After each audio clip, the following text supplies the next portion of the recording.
Are you looking for the evidence and analysis you need when writing about the theme of love and charity within A Christmas Carol? Well, look no further. The aim of this video is to provide you with all the information you need to help you achieve the very highest marks when being asked to explore love and charity in a novella. What we'll do now is run through a plethora of key quotes and analysis which you can include. So let's begin.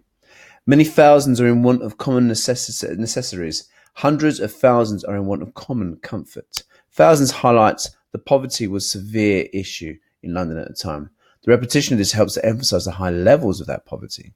The charity worker are a vehicle for Dickens' social agenda.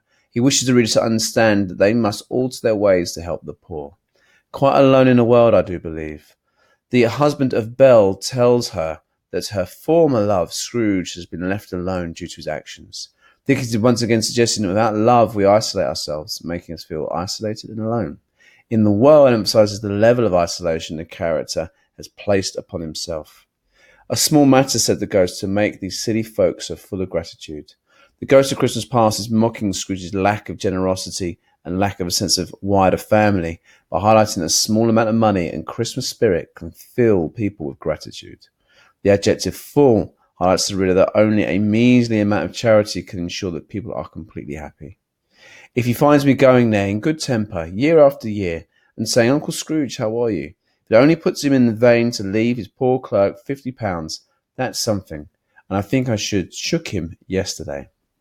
It was their turn to laugh now at the notion of his shaking Scrooge. Fred is the only person who believes in the power of transformation. He believes that nobody, not even his uncle, is past hope.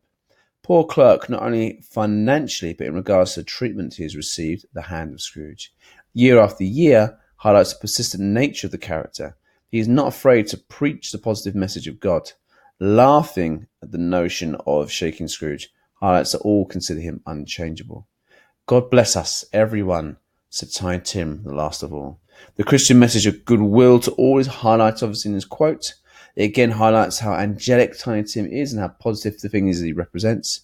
But it's also interesting that the character Scrooge, who has everything, wishes no one well, whilst the impoverished and disabled young boy who has nothing, blessed society.